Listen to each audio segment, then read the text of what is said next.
बंधु माने स्वागत करुछि आपण मानकु आम चैनल कथामृत को। बंधु माने भिडियोटी आरंभ करने पूर्व आपण मानकु अनुरोध भिडियोटी शेष पर्यंत निश्चय शुणु। चैनल को सब्सक्राइब करनथिले सब्सक्राइब करनियंतु आउ पाखरे थिबा बेल बटन को प्रेस कर दियंतु जहा द्वारा आमर सब भिडियोर नोटिफिकेशन आपणक पाखरे पहुँची जीवो। भिडियोटी भल लगिले लाइक शेयर करने को जमार भूलंतु नहीं। आसंतु सुनिबा ओम नमो भगवते वासुदेवाय। सबु शास्त्र पुराण अध्ययन करी से भगवत गीतार स्वतंत्रता उपलब्धि कले। तेणु से गीता पढ़ारे मनोनिवेश कले। जेते पढ़ुथिले मध्य पुणी पढ़िबाकू इच्छा हेउथाए। गीता पढ़ी से आनंद और शांति पाउथिले। भोक शोष शोक भूली जाउथिले। तेणु से गीता को मूल करी नेले। गीता पढ़ारे से एते तन्मय होई जाउथिले जे रोमटांकुरी शरीर कंपी उठुथिला। श्वेतयुक्त होई आनंदाश्रु बहुथिला। तेणु लोके तांकु गीता पंडा बोली डाकुथिले। क्रमशः पौत्रिक नाम हजाई देई गीता पंडा नामरे से सर्वत्र परिचित हेले। वेद उपनिषद गीता पढ़ी से जानी पारिथिले जे सृष्टिर मूल ब्रह्म। सेही मूल ब्रह्म श्रीक्षेत्र रत्नवेदी उपरे क्षर अक्षर पुरुषोत्तम होई विजय करिछंती। तेणु से निज ग्राम छाड़ी आसी श्रीक्षेत्र रे आश्रय नेइछंती। गीतार 15 अध्याय रे लेखा अछि जे द्वाविमो पुरुष लोके परश्चाक्षर एव च क्षतः सर्वाणि भूतानि कूटस्थोक्षर उच्यते। उत्तमः पुरुषस्तुन्यः परमात्मे त्वादाहृतः जे लोक त्रयमाविश्य विभर्त्य वेय ईश्वरः जस्वात्क्षर मतितेह मक्षरादपि चोदमः अतस्मि लोके वेदेत प्रथितः पुरुषोत्तमः। संसार रे क्षर और अक्षर एही दुई पुरुष प्रसिद्ध अटंती। सेमानंक मध्यरे सर्वभूत क्षर पुरुष एवं कूटस्थ अक्षर पुरुष नाम रे कथित हुंती। अत्र परमकृष्ट चैतन्यमय पुरुष परमात्मा अटंती। से तीन लोकरे प्रविष्ट होई समस्तंकु प्रतिपालन करुछंती। से अव्यय और ईश्वर जेउ हेतुरु अतीत एवं अक्षर ठारु मध्य उत्तम सेही हेतुरु वेदरे पुरुषोत्तम बोली प्रसिद्ध अटंती। क्षर अर्थ प्रकृति सुभद्रा अक्षर जीवात्मा बलभद्र। एही उभयरु अतीत परमात्मा ही पुरुषोत्तम जगन्नाथ। व्यक्त सृष्टि और अव्यक्त प्रकृतिरु अतीत अक्षर ब्रह्म एवं क्षर अक्षर श्रेष्ठ पुरुषोत्तम ए दुहे एक। प्रकृति रूपी सुभद्रा हस्तपद विहीन। पुरुष रूपे बलराम हस्तयुक्त होई अन्य अवयव शून्य। शेषर जगन्नाथ बा पुरुषोत्तम चकाडोला द्रष्टा मात्र। परमात्मा बा परम ब्रह्म ही पुरुषोत्तम जगन्नाथ। ब्रह्म निगुण मात्र पुरुषोत्तम निगुण और सगुण। एक पक्षरे से जेपरी समशांति निगुण और अखिलात्मा अन्य पक्षरे सेहीपरि जीवर गति भर्ता प्रभु साक्षी शरण यज्ञ तपस्यार भोक्ता और कर्मफलर फल विधाता। सेही पुरुषोत्तम श्रीकृष्ण श्रीमुख निष्पन्न भगवद गीता। पुरुषोत्तम जगन्नाथ ही परम ब्रह्म। अतएव भगवद गीता उभये पंडांक आराध्य। जगन्नाथंक ठारे आत्मा समर्पण करी निजको भूली जाइछंती जगन्नाथंक भितरे। तेणु निजर आशा आकांक्षा नथिला मध्य निजर स्वतंत्रता। से ठाकुर जगन्नाथंक उपरे निर्भरशील। जेपरी शिशु तार माँ पिठिरे लाउ हेबाकु निर्भर करिथाए।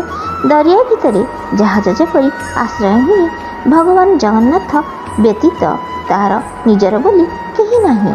से भगवान भी तार शयन स्वपने जागरणे ठाकुर जगन्नाथ आउ गीता जगन्नाथंक चिंता बिना गीता पंडा क्षुधा वस्त्रवास रोगशोक पाई मध्य चिंतित नथिले। से संपूर्ण भावे भगवान जगन्नाथंक ठारे समर्पित। गीता पोथी नकल करी साही साही गीता आप्रति करी वितरण करती। ସେଥିରୁ ଯାହା ମିଳେ ସ୍ତ୍ରୀ ଓ ଛୁଆ ତିନୋଟି ନେଇ ଚଳିଯାଆନ୍ତି। ଥରକର କଥା, ଶ୍ରୀକ୍ଷେତ୍ରରେ ଦୁର୍ଭିକ୍ଷ ପଡ଼ିଲା। ବିଲବାଡ଼ି ଶୁଖି ଫାଟିଗଲା। ମୋଟେ ଫସଲ ହେଲା ନାହିଁ। ଲୋକଙ୍କୁ ଖାଇବାକୁ ମିଳିଲା ନାହିଁ। ହାହାକାର ପଡ଼ିଗଲା। ଦୁର୍ଭିକ୍ଷର କରାଳ ଗ୍ରାସରେ କେତେକ ଅକାଳ ମୃତ୍ୟୁବରଣ କଲେ, ଆଉ କେତେକ ଶ୍ରୀକ୍ଷେତ୍ର ଛାଡ଼ି ଦୂର ସ୍ଥାନକୁ ଚାଲିଗଲେ। ଜଗନ୍ନାଥଙ୍କ ପାଦପଦ୍ମରେ ପଡ଼ି ରହିଲା ଗୀତା ପଣ୍ଡା। ଆଉ କିନ୍ତୁ ଗୀତା ପଣ୍ଡାର ଗୀତାପୋଥି ବିକ୍ରୟ ହୋଇପାରିଲା ନାହିଁ। ଏହି କେତେଦିନ ଗୀତା ପଣ୍ଡା ଘରେ ଚୁଲି ଜଳି ନାହିଁ କି କାହାରି ପେଟରେ ଦାନା ପଡ଼ି ନାହିଁ। ଛୁଆମାନେ କ୍ଷୁଧାରେ ଡହଳ ବିକଳ। କ୍ରମଶଃ ଆଖିଗୁଡ଼ିକ କଟୋରାଗତ ଆଉ କଙ୍କାଳସାର ହୋଇଗଲେଣି। ଛୁଆମାନଙ୍କର ବିକଳ ସହ୍ୟ ନ କରିପାରି ପଣ୍ଡିଆଣୀ ବିରକ୍ତ ହେଉଥାନ୍ତି ଗୀତା ପଣ୍ଡା ଉପରେ। ସବୁଦିନ ପରି ଗୀତା ପଣ୍ଡା ବୁଲି ବୁଲି ଆସି ଶୂନ୍ୟ ଥାଳିଟି ପଣ୍ଡିଆଣୀ ହାତକୁ ବଢ଼ାଇ ଦେଇ ପିଣ୍ଡା ଉପରେ ବସି ରହିଲେ। ଗୀତାକୁ ଖୋଲି ପଢ଼ାରେ ମନୋନିବେଶ କଲେ। ପଣ୍ଡାଙ୍କ ଆଚରଣ ଦେଖି ପଣ୍ଡିଆଣୀ ରାଗ ପଞ୍ଚମକୁ ଉଠିଗଲା। ଗର୍ଜି ଉଠି କହିଲେ, ଭଲ ଏ କି ନାଟ! ଘରେ ତିନି ତିନିଟା ଛୁଆ, ଭୋକରେ ଆଉଟୁ ପାଉଟୁ, ପେଟରେ 3 ଦିନ ହେଲାଣି ଦାନା ପାଣି ପଡ଼ିନାହିଁ। ଟିକିଏ ବି ଲୋକଟାର ଚିନ୍ତା ନାହିଁ। ଛୁଆମାନଙ୍କୁ ପୋଷିବା କ୍ଷମତା ଯଦି ନଥିଲା ବିବାହ ହେଉଥିଲା କାହିଁକି? ଏମିତି ଅଳସୁଆ କେବେ ଦେଖି ନାହିଁ। ପରିଶ୍ରମକୁ ଭୟ କରି ପିଣ୍ଡାଟାରେ ବସି ଗୀତା ଭାଗବତ ପଢ଼ୁଛି। ଗୀତା ଭାଗବତ କ'ଣ ଖାଇବାକୁ ଦେଇଦେବ? ଠାକୁର କ'ଣ ରୋଷେଇ ସାମଗ୍ରୀ ଯୋଗାଇ ଦେବେ? ସ୍ତ୍ରୀର ଅଭିମାନ ଭରା କଥା ଶୁଣି ଗୀତା ପଣ୍ଡା ଆଶ୍ୱାସନା ଦେଇ କହିଲେ, ଭଗବାନ ଜଗନ୍ନାଥଙ୍କ ଉପରେ ଭରସା ରଖ। ନିଜ ଆବଶ୍ୟକତା ଭୁଲି ଜଗନ୍ନାଥଙ୍କର ଶରଣ ନିଅ। ତେବେ ତୁମର ସମସ୍ତ ଦାୟିତ୍ୱ ଜଗନ୍ନାଥ ସ୍ୱାମୀ ବହନ କରିବେ। ଏହାର ବହୁତ ଦୃଷ୍ଟାନ୍ତ ରହିଛି। ଶରୀର ପ୍ରତି ମମତା ରଖିଲେ କ୍ଷୁଧା ରହେ। ନିଜ ଶରୀରକୁ ଭୁଲିଗଲେ କ୍ଷୁଧା, ଦୁଃଖ, ଶୋକ ସ୍ପର୍ଶ କରିପାରିବ ନାହିଁ।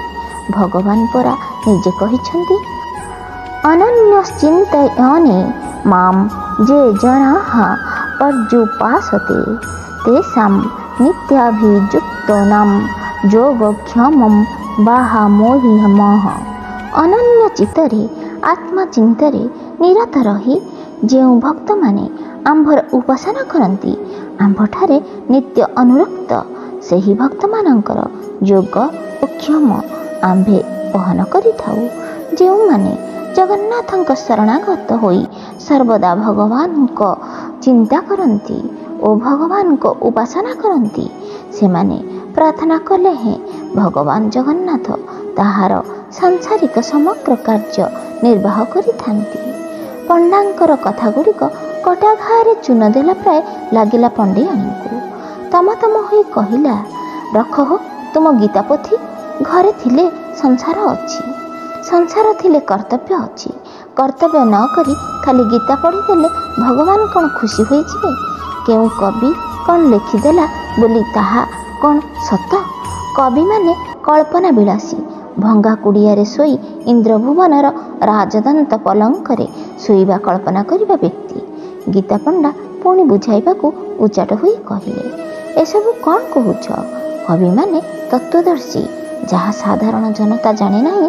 କବିମାନେ ଜ୍ଞାନ ଚକ୍ଷୁରେ ଜାଣି ପଥ ପ୍ରଦର୍ଶକ ହୋଇଥାନ୍ତି। ପୁଣି ଗୀତା ଯେ ସ୍ୱୟଂ ଭଗବାନ ଶ୍ରୀକୃଷ୍ଣ ନିଜେ କହିଛନ୍ତି, ତାହା ଏକ ସମୟରେ ଅର୍ଜୁନ, ବ୍ୟାସ ଓ ବିଦୁର ଶୁଣିଛନ୍ତି। ତାହା କେବଳ ବ୍ୟାସଦେବ ସଂକଳନ କରି ଲେଖିଛନ୍ତି ମାତ୍ର। ଏଥିରେ କବି କଳ୍ପନା ଆସିଲା କେଉଁଠି? ଅଧିକନ୍ତୁ ଶାସ୍ତ୍ର, ଗୁରୁବଚନ ଓ ଭଗବାନଙ୍କ ବାଣୀ ଚିରସତ୍ୟ ଓ ଅଲଙ୍ଘନୀୟ। ଏଣୁ ଅବିଶ୍ୱାସ କରିବାର କୌଣସି କାରଣ ନାହିଁ। ତେଣୁ ତୁମେ ଗୀତା ଉପରେ ବିଶ୍ୱାସ ଓ ଭଗବାନଙ୍କ ଉପରେ ଭରସା ରଖ। ନିଶ୍ଚୟ ଭଗବାନ ତୁମ ଦୁଃଖ ବୁଝିବେ। ଜୀବନ ମାତ୍ରେ ପରମାତ୍ମା ଜଗନ୍ନାଥଙ୍କଠାରେ ନିର୍ଭରଶୀଳ। ଯିଏ କିନ୍ତୁ ଅହଙ୍କାରରେ ଭଗବାନଙ୍କୁ ହୁଡ଼େ, ସେ ଦୁଃଖ ଯନ୍ତ୍ରଣା ପାଏ। ଗୀତା ଏକ ଅଟାକ୍ୟ ସିଦ୍ଧାନ୍ତ ଶାସ୍ତ୍ର। ତୁମେ କ'ଣ ତାର କୌଣସି ଶ୍ଲୋକ କାଟିପାରିବ?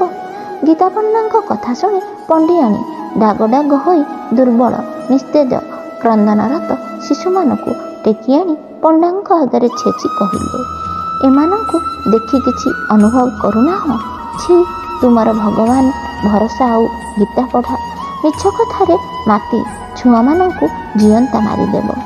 କେଉଁ ସତ୍ୟ ଯୁଗରେ ଭଗବାନ ଭକ୍ତର କାମ କରିଥିଲେ ବୋଲି ଏ ଅସତ୍ୟ ଯୁଗରେ ଭଗବାନ ଭଣ୍ଡାର ଘରୁ ଆଣି ଖାଇବାକୁ ଦେଇଦେବେ? ଏ ଯୁଗର ଲୋକଙ୍କ ଆଚରଣ ଦେଖି ଭଗବାନ ପୁରା ଦାରୁ ମୁରରି ହୋଇ ମୂକ ହୋଇ ଶ୍ରୀମନ୍ଦିରରେ ବସି ରହିଛନ୍ତି। କାଠ ପଥର କ'ଣ ଭକ୍ତଙ୍କ କଥା ବୁଝିବେ? ମୁଁ ଜାଣେ ତୁମେ ଭଗବାନଙ୍କୁ ମୂଳ କରିଛ, ଗୀତା ଉପରେ ବିଶ୍ୱାସ ରଖିଛ, ଅଥଚ ଭଗବାନ ତୁମର କେଉଁ ଦାୟିତ୍ୱ ବହନ କରିଛନ୍ତି? ମୁଁ ମା ଜାଣେ ସନ୍ତାନର ଦୁଃଖ। ସନ୍ତାନ ପାଇଁ ମା ନର୍କ ଗଲେ ମଧ୍ୟ ଭୟ ନାହିଁ। ଯାହା ମିଥ୍ୟା ପ୍ରବଞ୍ଚନା ତାହା କହିବାକୁ ଭୟ କ'ଣ? ଆଉ ତୁମର ସେ ଗୀତା ପୋଥି ମୁଁ କିପରି ସେ ଅସତ୍ୟ ବାକ୍ୟଟି କାଟି ଦେଇ ପାରୁଛି କହି ଗୀତା ପୋଥି ଟାଣି ଆଣି ଧାରୁଆ ଅସ୍ତ୍ରରେ ଶ୍ଲୋକଟିକୁ କାଟି ପକାଇଲେ। ସ୍ତ୍ରୀର କୁକର୍ମ ଦେଖି ଗୀତା ପଣ୍ଡା ସ୍ତବ୍ଧ, ମୁହଁ ଲାଲ ହୋଇଗଲା, ମଥା ଘୂରିଗଲା। ମଥାରେ ହାତ ଦେଇ ଘଡ଼ିଏ ବସିଗଲେ, ଆଉ ପାଟି ଖୋଲିଲେ ନାହିଁ। ବୋକାଙ୍କ ପରି ଖାଲି ଚାହିଁ ରହିଲେ। ଚକ୍ଷୁରୁ ବହି ଆସୁଥିବା ଲୁହ ଟୋପା ଟୋପା ହୋଇ ପୋଥି ଉପରେ ପଡ଼ୁଥାଏ। ସେହି ଲୁହବିଛା ଅସ୍ତ୍ର ଦାଗକୁ ଥରକୁ ଥର ପୋଛି ନେଲେ ସୁଦ୍ଧା ସେହି ଗାର ଆଉ ଲିଭିଲା ନାହିଁ। କଟା ଗାର ଚକ୍ ଚକ୍ ଦେଖାଯାଉଥାଏ। ଅନୁତାପ କରି ଭଗବାନଙ୍କ ନାମ ସ୍ମରଣ କରି କରି ବସିବା ସ୍ଥାନରୁ ଉଠି ଶ୍ରୀମନ୍ଦିର ଆଡ଼କୁ ଗଲେ। ଗୀତା ପଣ୍ଡାଙ୍କ ଦାୟିତ୍ୱହୀନତା ଦେଖି ପଣ୍ଡିଆଣୀ ଅଭିମାନରେ ଛୁଆମାନଙ୍କୁ ଧରି ଘର କବାଟ କିଳି ଶୋଇଗଲେ। ଦୁଃଖ ଓ ହତାଶରେ ଲୁହ ଗଡ଼ି ଆସି ଭିଜି ଯାଇଥିଲା ସେଜ। ଭାବ ବିନୋଦୀୟ ଜଗନ୍ନାଥ, ଭାବକୁ ନିକଟ ଅଭାବକୁ ଦୂର। ଭକ୍ତର ଗାଳି ଅଭିମାନ ଦୋଷ କୁଆଡ଼େ ଭଲ ଲାଗେ ପ୍ରଭୁଙ୍କୁ। ତେଣୁ ସେ ଶ୍ରୀବତ୍ସ ପାଦ ଚିହ୍ନ ଯୁଗେ ଯୁଗେ ବକ୍ଷରେ ବହି ଆସିଛନ୍ତି। ସେ କରୁଣାକର ଭକ୍ତପ୍ରିୟ ଠାକୁର ଜଗନ୍ନାଥ। ଭକ୍ତର ଆବଶ୍ୟକତା ପୂରଣ ନ କରି ଭଗବାନ କେବେ ରହିନାହାନ୍ତି। କୁରୁସଭା ତଳେ ଦ୍ରୌପଦୀକୁ ଯଥା ସମୟରେ କୋଟି ବସ୍ତ୍ର ଦେଇ ସମ୍ମାନ ରକ୍ଷା କରିଥିଲେ। ତ୍ରେତୟାରେ ଅସୁରମାନଙ୍କୁ ମାରି ଋଷିମାନଙ୍କ ଯଜ୍ଞ ରକ୍ଷା କରିଥିଲେ। ଭରତିଆ ପକ୍ଷୀକୁ ହାତୀର ଘଣ୍ଟି ଘୋଡ଼ାଇ ରକ୍ଷା କରିଥିଲେ। ରାଜା ପୁରୁଷୋତ୍ତମ ଦେବଙ୍କ ସମ୍ମାନ ରକ୍ଷା କରିବା ନିମନ୍ତେ କଳା ଧଳା ଘୋଡ଼ାରେ କାଞ୍ଚି ଅଭିଯାନ କରିଥିଲେ। ଗୀତ ଗୋବିନ୍ଦ ଶୁଣିବା ନିମନ୍ତେ ଯେଉଁ ଜଗନ୍ନାଥ ବାଇଗଣ ବାଡ଼ିରେ ପଶି ଭକ୍ତର ପଛେ ପଛେ ଦୌଡ଼ିଥିଲେ, ସେହି ଜଗନ୍ନାଥ କେବଳ ଜୀବର ଭାବ ବିଶ୍ୱାସ ଓ ଦୃଢ଼ତା ଖୋଜୁଛନ୍ତି। ଯାହାଠାରେ ଭଗବତ ନିଷ୍ଠା ଦେଖୁଛନ୍ତି ତାର ସମସ୍ତ ଦାୟିତ୍ୱ ଗ୍ରହଣ କରୁଛନ୍ତି। ଏ ପରିପ୍ରେକ୍ଷୀରେ ଗୀତା ପଣ୍ଡାର ଗଭୀର ବିଶ୍ୱାସ ଓ ପ୍ରେମ ଭଗବାନଙ୍କୁ ନୀଳକନ୍ଦର ରତ୍ନବେଦୀରୁ ଟାଣି ଆଣିଲା। ଭାରୁଆ ହୋଇ ଭାର ନେଇ ଗୀତା ପଣ୍ଡାଙ୍କ ଘର ଆଗରେ ଉଭା ଉଚ୍ଚକଣ୍ଠରେ ଡାକିଲେ, ପଣ୍ଡାଏ ଘରେ ଅଛ? ଭଗବାନଙ୍କ ଡାକରେ ପଣ୍ଡିଆଣୀର ନିଦ ଭାଙ୍ଗିଗଲା। ଏମିତି ଦିନେ ମୋହନବଂଶୀର ମୂର୍ଚ୍ଛନାରେ ଗୋପୀମାନେ ନିଦ ଭାଙ୍ଗି ଉଠି ଆସୁଥିଲେ। କିଏ କୁଆଡ଼େ ଡାକୁଛନ୍ତି ବୋଲି କବାଟ ଖୋଲି ଦାଣ୍ଡ ଦୁଆରେ ଠିଆ ହୋଇ ଦେଖିଲେ। ମୁନିଜନ ମନଜିଣା ଜଣେ ସୁନ୍ଦର ପୁରୁଷ ମୃଦୁ ମୃଦୁ ହସି ପଚାରୁଛନ୍ତି, ଘରେ ଗୀତା ପଣ୍ଡା ଅଛନ୍ତି କି? ଗୀତା ପଢ଼ିଥିଲେ ବୋଲି ପୁରୁଷୋତ୍ତମ ସ୍ୱାମୀ ତାଙ୍କରି ଭେଟି ପଠାଇଛନ୍ତି। ଏହା ରଖ କହି ଶକ୍ତ ଭାର କାନ୍ଧରୁ ଓହ୍ଲାଇ ପିଣ୍ଡାରେ ବସି ରହିଲେ, ଯେଉଁଠାରେ ପଣ୍ଡା ନୀତି ଗୀତା ପଢ଼ୁଥିଲେ। ଭାରୁଆର କଣ୍ଠସ୍ୱର ଯେମିତି ମଧୁର, ତାଠାରୁ ରୂପମାଧୁରୀ ସେମିତି ଆକର୍ଷଣୀୟ। ନୀଳ ଆକାଶ ବର୍ଣ୍ଣର ଜ୍ୟୋତି ଝଟକୁଥିବା ଚିକ୍କଣ ତନୁଶ୍ରୀର ବଳିଲା ପରି ବାହୁ ଯୁଗଳ। କମନୀୟ ମୁଖଶ୍ରୀରେ ପଦ୍ମକୋରଣ ନୟନ, ତିଳପୁଷ୍ପ ନିନ୍ଦନୀୟ ନାସା। ପଳାଶ ଫୁଲ ରଙ୍ଗାଧର ଖୋଲିଦେଲେ ଶୁଭ୍ର ଦନ୍ତପକ୍ତି ଚିକ୍ ଚିକ୍ ଦେଖାଯାଉଥାଏ। କୁଞ୍ଚକୁଞ୍ଚିଆ ବାଳ ମଥା ଓ ଗଣ୍ଡଦେଶରେ ଝୁଲି ଦର୍ଶକର ମନ ଧୈର୍ଯ୍ୟଚ୍ୟୁତ କରେ। କପାଳରେ ହରିତିଳକ, ଗଳାରେ ତୁଳସୀ ମାଳ, ନୀଳ କଳବେରକୁ ହଳଦିଆ ବସ୍ତ୍ର ଓ ଗାମୁଛା ଭାରି ମାନୁଥାଏ, ଯାହାକି ଦେଖୁଥିଲେ ଦେଖିବାକୁ ଇଚ୍ଛା ହେଉଥାଏ। ପଣ୍ଡିଆଣୀର ସତୃଷ୍ଣ ଚାହାଣୀ ଦେଖି ଭାରୁଆ ମନ୍ଦ ମନ୍ଦ ହସି କହିଲେ, ମା ଚଞ୍ଚଳ, କେଉଁଠି ଜିନିଷ ରଖିଲେ ମୁଁ ଅନ୍ୟତ୍ର ଯିବି। ସବୁବେଳେ ମୋର କାମ। ପଣ୍ଡିଆଣୀ ପ୍ରକୃତିସ୍ଥ ହୋଇ ଭାରରୁ ଗୋଟି ଗୋଟି ଦ୍ରବ୍ୟ କାଢ଼ିଲେ। ସରୁ ଚାଉଳ, ମୁଗ ଯାଇ, ଘୃତ, ନବାତ, କଦଳୀ, ଆଳୁ, ବୋଇତାଳୁ, ସାରୁ, ବଡ଼ି, ଲେମ୍ବୁ, ଆମ୍ବୁଲ, ମରିଚ, ଅଦା, ସୋରିଷ ଆଉ କିଛି ମୁଦ୍ରା, ସେସବୁ ଘରେ ପୂର୍ଣ୍ଣ ହୋଇଗଲା। ସବୁ ଜିନିଷ ଦେଖି ପଣ୍ଡିଆଣୀ ମନେ ମନେ ପଣ୍ଡାଇ ଉପରେ କ୍ଷୁବ୍ଧ। ଲୋକଟାର ହିତାହିତ ଜ୍ଞାନ ନାହିଁ। ଘରେ ଏଣେ ଛୁଆମାନେ ଭୋକରେ ଡହଳ ବିକଳ, ଅଥଚ ନିଜର ହକ୍ ମୂଲ ହୁଡ଼ି ଦେଇ ଆକାଶକୁ ଚାହିଁ ରହୁଛନ୍ତି। ମୁଣ୍ଡରେ ଟିକିଏ ବି ଅକଲ ନାହିଁ। ଭଲ ଲୋକ ବୋଲି ସିନା ଅସମୟରେ ମଧ୍ୟ ପଠାଇ ଦେଲେ। ସତେ କେଡ଼େ ଓଜନିଆ ଭାର। ମନେ ପଡ଼ିଗଲା ଭାରୁଆ କଥା। କେତେବେଳୁ ଦାଣ୍ଡଟାରେ ଥକା ମାରି ବସିଛି। ଏତେ ଓଜନିଆ ଭାର କେମିତି ତାର କୋମଳ କାନ୍ଧରେ ଆଣିଲା? ଦେହ ତାର ଲହୁଣୀ ପରି ଦେଖାଯାଉଛି। କେତେ କଷ୍ଟ ଯେ ହୋଇନଥିବ। ପାଣି ମୁନ୍ଦେ ବି ଦେଇନାହିଁ। ଅତିଥି ସତ୍କାରରେ ଅବହେଳା ଦେଖିଲେ ପଣ୍ଡାଏ ଆସିଲେ ଗାଳି ଦେବେ। ତରତର ହୋଇ ଦାଣ୍ଡକୁ ଆସି ପଣ୍ଡିଆଣୀ ପଚାରିଲେ, ବାପରେ, ତୋର ପାଇଁ ରୋଷେଇ କରି ଦେଉଛି, ଗଣ୍ଡେ ଖାଇଯିବୁ। ତୋର ନାମ କ'ଣ? ରହୁ। କେଉଁଠି? ତୋର ବାପା ମା କିଏ? ଭାରୁଆ ରୂପୀ ଭଗବାନ ହସି ହସି କହିଲେ, ମୋତେ କିଏ କେଉଁ ନାମରେ ଡାକେ? କଳା ଯୋଗୁଁ ଅନେକ ମୋତେ କାଳିଆ ବୋଲି ଡାକନ୍ତି। ମୋର ପିତାମାତା କେହି ନାହାନ୍ତି। ଯିଏ ମୋତେ ପୁଅ ପୁଅ କରିବାକୁ ଇଚ୍ଛା କରେ ମୁଁ ତାର ପୁଅ। ଘର ବୋଲି ନିର୍ଦ୍ଦିଷ୍ଟ ନାହିଁ। ଯେଉଁଠାରେ ଭାବ ସେଠାରେ ରହେ। ଯିଏ ନିଜ କାମ ଛାଡ଼ି ମୋ କଥା ଭାବେ ତାର କାର୍ଯ୍ୟ ମୁଁ କରିଦିଏ। ଏଠାରୁ ଗଲେ ଅନ୍ୟ ଆଡ଼େ ଯିବାକୁ ହେବ। ଏଣୁ ମୁଁ ଯାଏ। ଯିବା କଥା ଶୁଣି ପଣ୍ଡିଆଣୀ କହିଲା, ଆରେ ନ ଖାଇ ପିଇ ଯିବୁ କେମିତି? ପଣ୍ଡାଏ ଥିଲେ କେତେ ଚର୍ଚ୍ଚା କରିଥାନ୍ତେ। ସେ ତ ମୋ ସାଥିରେ କଳି କରି କେଉଁଆଡ଼େ ଯାଇଛନ୍ତି। ବୋଧହୁଏ ଶ୍ରୀମନ୍ଦିରକୁ ଯାଇଥିବେ। ଟିକେ ଅପେକ୍ଷା କର, ସେ ଆସିଯିବେ। ମୁଁ ମଧ୍ୟ ଏହି ଭିତରେ ରୋଷେଇ କରିଦେବି। ଏବେ ପଣାତକ ପିଇ ନିଅ। ଭାରୁଆ କହିଲେ, ପଣ୍ଡାଙ୍କ ଘରେ ଖାଇବାକୁ ଭାରି ଇଚ୍ଛା, ହେଲେ ଆଜି ନୁହେଁ। ମୋର ଜିହ୍ୱା ଚିରି ହୋଇଯାଇଛି। ପାଣି ବାଜିଲେ ଜ୍ୱାଳା ହୁଏ। ଆଉ ଖାଇବି କ'ଣ? ପଣ୍ଡାଙ୍କୁ ଏହି କଥା କହିଦେବେ। ସେ ବୁଝିଯିବେ।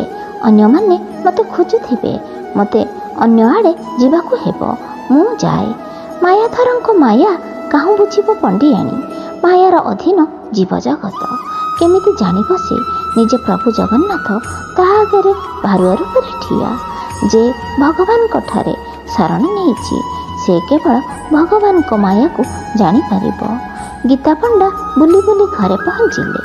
ଦେଖିଲେ ଘର ଭିତରଟା ସାରା ଖାଲି ଖାଦ୍ୟ ସାମଗ୍ରୀ। ଆଚମ୍ବିତ ଲାଗିଲା, କେଉଁଆଡ଼ୁ ଆସିଲା ଏତେ ସାମଗ୍ରୀ? କିନ୍ତୁ ସେ ଯେତେବେଳେ ନିଜ ପତ୍ନୀଠାରୁ ସବିଶେଷ କଥା ଶୁଣିଲେ ସେତେବେଳେ ସେ ପାଗଳ ପ୍ରାୟ ହୋଇ ଚିତ୍କାର କଲେ, ଏବେ ତୁ ହେତୁ କରି ଶୁଣ। ସେହିଟି ଅନାଦି ନାରାୟଣ। ଯାହା ସେ କହିଗଲେ ତୋତେ କହିବ ପଣ୍ଡାଙ୍କ ଅଗ୍ରତେ। ଘାତ ହୋଇଛି ଜିହ୍ୱା ମୋର, ସେ ଅର୍ଜିଲା କର୍ମ ତୋର। ଏ ଭାଗବତ ଗୀତ ସିନା ସାକ୍ଷାତ ଗୋବିନ୍ଦ ରଚନା। ତହିଁ କାଟିଲୁ ତିନି ଗାର, ଦୁଃଖ ପାଇଲେ ପ୍ରଭୁ ମୋର। ଏବେ ସତ୍ୱରେ ଚାଲ ଯିବା, ଶ୍ରୀମୁଖ ଦର୍ଶନ କରିବା। ଛାମୁରେ ଜଣାଇବା ପାଇଁ ଅପରାଧ କ୍ଷମ ଭାବଗ୍ରାହୀ। ନୋହିଲେ ନାହିଁ ପରିତ୍ରାଣ, ବୋଲି ଚଳିଲେ ବେନିଜନ। ଟିକିଏ ବି ବିଶ୍ରାମ ନ ନେଇ ଦୁହେଁ ଦୌଡ଼ିଲେ ଶ୍ରୀମନ୍ଦିର ଭିତରକୁ। ରତ୍ନ ସିଂହାସନରେ ତିନି ମୂର୍ତ୍ତି ମୃଦୁ ମୃଦୁ ହସୁଥାନ୍ତି। ପଣ୍ଡିଆଣୀ ମଧା ପିଟି ଦେଇ କହିଲା, ହେ ପ୍ରଭୁ କ୍ଷମା ସାଗର, ମୋତେ କ୍ଷମା ଦିଅ। ମୁଁ ସଂସାର ମୋହରେ ବନ୍ଧା ତୁମର ପାଦ ପଦ୍ମରେ ଶରଣ ପଶୁଛି। ତୁମେ ହିଁ ମୋତେ ରକ୍ଷା କର ପ୍ରଭୁ, କ୍ଷମା କର ପ୍ରଭୁ। ଜୟ ଜଗନ୍ନାଥ।